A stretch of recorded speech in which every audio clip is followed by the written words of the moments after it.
Hello class 10th students, these are important multiple choice questions of your third chapter The Midnight Visitor. So first question is, who is the writer of the story The Midnight Visitor?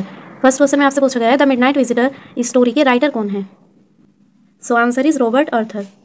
आपको इसमें ये character कुछ याद रखने हैं. कुछ बच्चों को कन्फ्यूजन होती है, वो सोच लेते हैं कि राइटर तो यहाँ पर रॉबर्ट अर्थर है, तो फिर ये फाउलर कौन है? देखिए फाउलर एक राइटर है जो कि किससे मिलने के लिए जाते हैं? ओसबल से. ओसबल कौन है? एक सीक्रेट एजेंट है. सीक्रेट एजेंट है ओसबल. और इस फाउलर की बात किसने की है? फाउलर एक राइटर हैं. ओके, इस स्टोरी में जिनकी बात हुई है कि एक राइटर है फाउलर और वो किससे मिलने के लिए जाते हैं? ओसबल से, जो कि एक सीक्रेट एजेंट है. उस सीक्रेट एजेंट को अच्छे से जानने के लिए, या फिर जैसा उन्होंने बुक्स वगैरह में पढ़ा है सीक्रेट एजेंट के, ऐसा सच में ओसबल है या नहीं, मीन्स उनकी इंटेलिजेंस को टेस्ट करने के लिए आप बोल सकते हैं. बट इस स्टोरी के राइटर कौन है? The midnight visitor. ये जो स्टोरी लिखी है मिडनाइट, आधी रात को विजिट करने वाला, कौन था आधी रात को जिसने विजिट किया था? मैक्स. द मिडनाइट विजिटर के राइटर कौन है? रॉबर्ट अर्थर. रॉबर्ट. और इसमें मैक्स कौन है? मैक्स आपको ध्यान रखना है एक अनादर सीक्रेट एजेंट है. अनादर सीक्रेट एजेंट जो कि पिस्तौल लेके ओसबल को शूट करने के लिए खड़ा रहता है. और फाउलर ओसबल के साथ होते हैं, सो उनको भी खतरा है. लेकिन ओसबल अपनी इंटेलिजेंस का यूज़ करके क्या एक बहाना बना देता है, एक झूठ बोलता है. बड़े स्मार्ट तरीके से ओसबल एक स्टोरी क्रिएट कर देता है मैक्स के माइंड में कि तुम ज़रूर बालकनी से आए होंगे. इस तरह की वो उनके बीच कन्वर्सेशन होती है कि इस बालकनी से पहले भी मेरे रूम में एंटर कर चुके हैं लोग, मैं स्टाफ को कंप्लेन करूँगा. ये सब बातें करके वो मैक्स को बिलीव करा देते हैं. वहाँ पर बालकनी है, मैक्स कूद जाता है. मैक्स क्या है? एक अनदर सीक्रेट एजेंट है. बट रियल में सीक्रेट एजेंट की क्वालिटी किसके पास है? ओसबल की, जिसने ये सब स्टोरी क्रिएट करके मैक्स को अपनी बातों पर पूरा बिलीव करा लिया. फाउलर कौन है? यहाँ पर एक राइटर है जो ओसबल से मिलने के लिए आते हैं. लेकिन ये कंप्लीट स्टोरी किसने लिखी है? रॉबर्ट अर्थर ने लिखी है. सो आई होप आपको मैंने इस शॉर्ट वीडियो के थ्रू आपको ये स्टोरी का जो एक समरी है वो क्लियर कर दी होगी. And if you have any doubt you can ask me through the comment. Robert Arthur. Next question, who was the strange man in Ausable room? अगर आपने स्टोरी अच्छे से रीड की है तो आपको पता होगा ओसबल के रूम में जो स्ट्रेंज मैन था वो कौन था. जब ओसबल अपने रूम का डोर ओपन करता है तब सामने उसको कौन दिखाई देता है? Max. So answer is Max. Next question है, dash did not fit any description of a secret agent. Line statement किसका है? फाउलर का. वो बोलते हैं कि जो ओसबल है, आंसर इज ओसबल. जो ओसबल है वो किसी भी सीक्रेट एजेंट जैसा सीक्रेट एजेंट को दिखाई देना चाहिए ऐसा वो दिखाई नहीं देता, यानी उसके डिस्क्रिप्शन में फिट नहीं होता है. सो आंसर हो जाएगा Ausable did not fit any description of a secret agent. Now fourth question is, what was Fowler's first thrill of the day? Fowler का फर्स्ट थ्रिल बोलते हैं एक्साइटमेंट को. क्या एक्साइटेड चीज़ उसे फाउलर को देखने को मिली थी? क्या फर्स्ट एक्साइटेड चीज़ फाउलर को देखने को मिली थी? So sight of a man with पिस्तौल. और वो मैन कौन था? अभी सेकंड क्वेश्चन में आया मैक्स. मैक्स अपने हाथ में पिस्तौल लेकर खड़ा था. यही एक थ्रिल, फर्स्ट थ्रिल थी फाउलर के लिए. Now fifth question is, how did Fowler feel at the end of story? Fowler कैसा फील करता है स्टोरी के एंड में? देखिए स्टार्टिंग में सब कुछ उसे नॉर्मली लगता है, वो जैसा उसने डिस्क्रिप्शन एक सीक्रेट एजेंट को लेकर सोचा था ओसबल के लिए, ओसबल ऐसा दिखाई नहीं देता था. वो थोड़ा डिसअपॉइंटेड हो जाते हैं जो राइटर हैं. And who is the writer in this story? एक राइटर की बात की गई है कि वो जैसा सीक्रेट एजेंट के बारे में उन्होंने काफ़ी स्टोरियाँ पढ़ी हुई होती हैं, तो फाउलर को लगता है कि आज मैं सीक्रेट एजेंट से मिलूंगा तो अपनी स्टोरी में आगे भी लिखते हैं उसमें सीक्रेट एजेंट के बारे में उनको अच्छे से डिस्क्राइब कर पाऊंगा. लेकिन वो ओसबल को देखने के बाद डिसअपॉइंटेड हो जाते हैं क्योंकि ओसबल में कुछ ऐसा स्पेशल चीज़ उन्हें दिखाई नहीं दी जो एक सीक्रेट एजेंट में होनी चाहिए थी. मीन्स उसका अपीयरेंस भी ऐसा था, वो मोटा था, ना कोई स्मार्ट दिखाई देने वाला था. बट लास्ट में क्या होता है? वो थ्रिल्ड फील करते हैं, मीन्स एक्साइटेड फील करते हैं, काफ़ी ज़्यादा एक्साइटमेंट.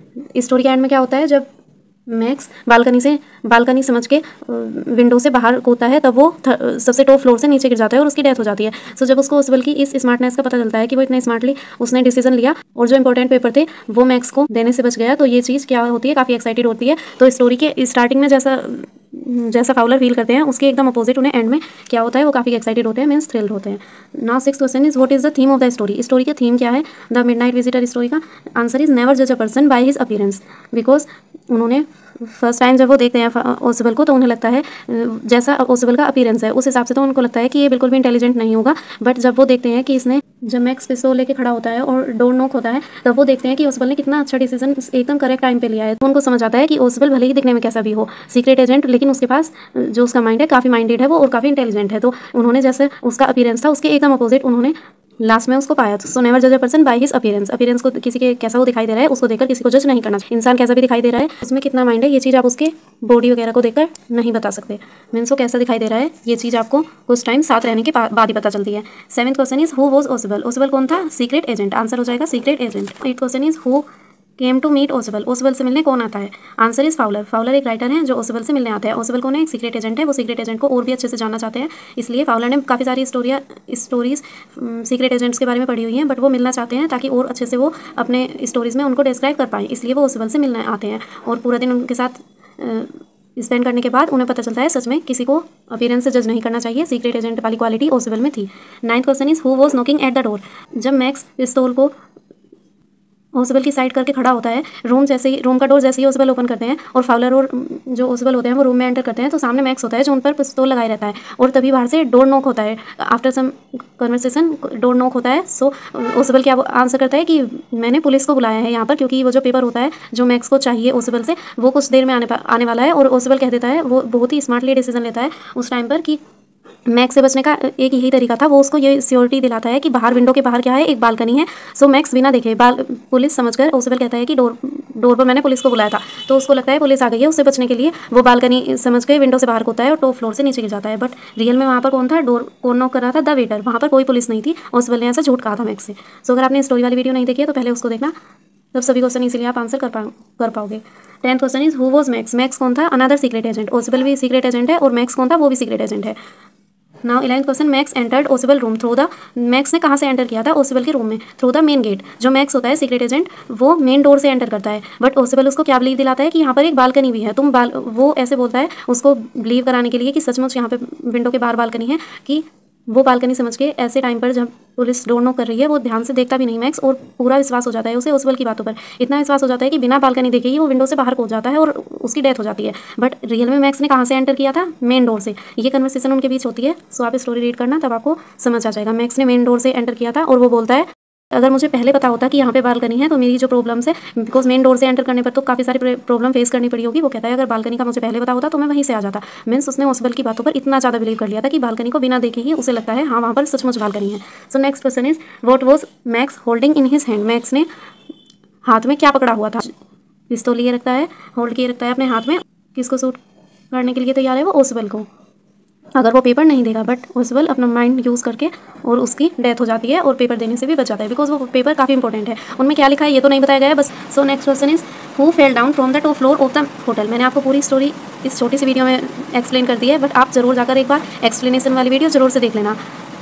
हु फेल डाउन, कौन गिरा था टॉप फ्लोर से? मैक्स। मैक्स को क्या लगता है ओसबल की बातों पर पूरा बिलीव करने के बाद कि सच में बालकनी है, वो कूद जाता है पुलिस से बचने के लिए। वो बोलता है कि मैं कुछ टाइम यहाँ पर जब तक मैं बालकनी में हूँ जल्दी से पुलिस को वापस भेज दो। और बिकॉज उसके पास पिस्तौल है तो ओसबल को भी ऑफकोर्स खतरा है उससे, इसलिए उसे कौन गिरता है टॉप फ्लोर से? मैक्स गिरता है, बिकॉज वहाँ पर बालकनी नहीं होती।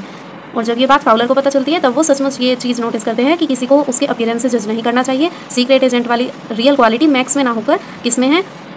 ओसबल में है, जो कि सीक्रेट एजेंट वाली अपीयरेंस तो नहीं रखता बट माइंड जरूर रखता है। Next question is some day soon that paper may well affect the course of. कुछ जल्दी ही ये पेपर किसे प्रभावित करेंगे? इतिहास को। जल्दी ही ये पेपर किसको अफेक्ट कर सकते हैं, किसे प्रभावित करेंगे? उस समय में ये पेपर हिस्ट्री को अफेक्ट करेंगे। मीन्स वो काफ़ी इंपॉर्टेंट पेपर की बातचीत इसमें की गई है।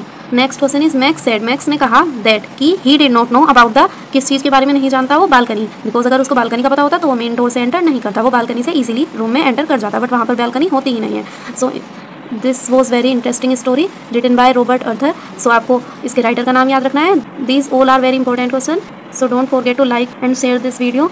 एंड अगर आप इस चैनल पर नए हैं तो प्लीज़ सब्सक्राइब कर लेना। Thanks for watching, see you in the next video. Till then bye bye.